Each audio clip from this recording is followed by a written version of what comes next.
Sa video ito, gagawa ulit tayo ng panibagong loft bed. Ito ang magiging itsura niya pagkatapos ng loft bed na to. So gagamit ulit tayo ng laser level para mas maganda at mas mabilis ang pang-level sa ating kakabit na loft bed.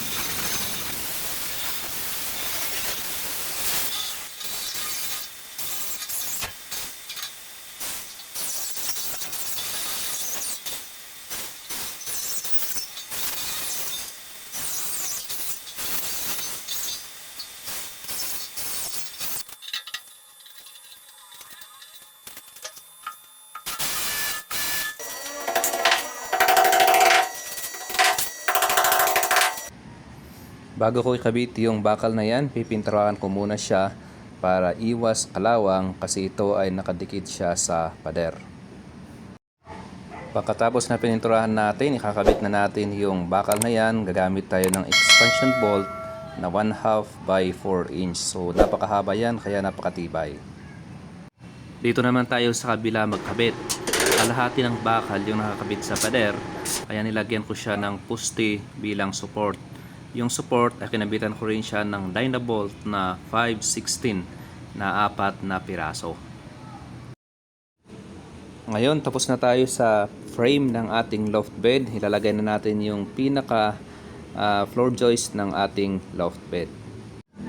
May mga nagsasabi na yung ganito daw style ng loft bed ay babagsak daw siya after 2 years. Pero ipapaliwanag ko sa inyo na hindi ito babagsak kahit napakatagal. Unang-una, kung makikita nyo yung bolt ay iwinilding ko yan, naka-wielding yan. Kaya ibig sabihin, hindi bababa yan, hindi siya aatras. Pagkatapos, itong floor joist nakatutok sa kanya. At kung titignan natin sa kabilang frame, ay nakatutok din siya sa bakal na 2x4. Pagkatapos, naka-wielding din yung ating bolt. Kung kaya't nakaipit yung ating loft bed. Kaya paano siya babagsak? Nakaipit siya, naka-wielding pa yung ating bolt. Kung kaya talagang hindi po siya babagsak kahit napakatagal pa. So ito na, tapos na lahat yung frame, yung floor joist ng ating kama. Ang isusunod naman natin, gagawin natin yung hagdan.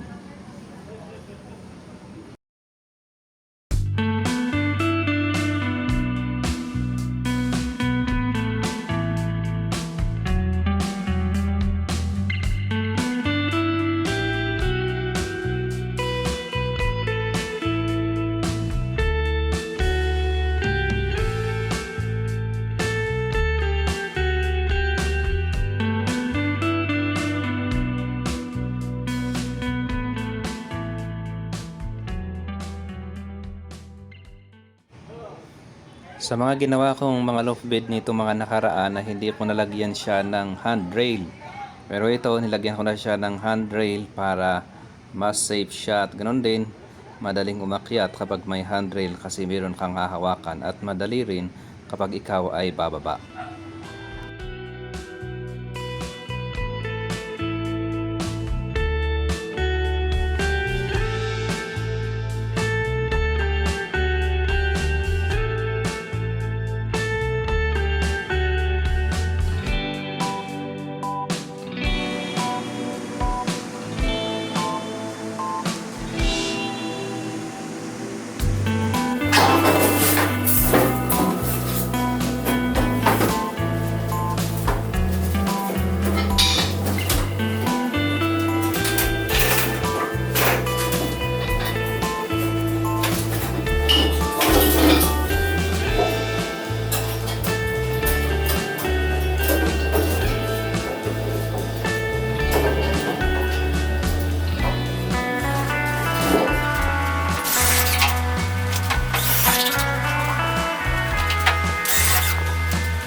So ito, tapos na yung ating loft bed. Ito na yung itsura niya.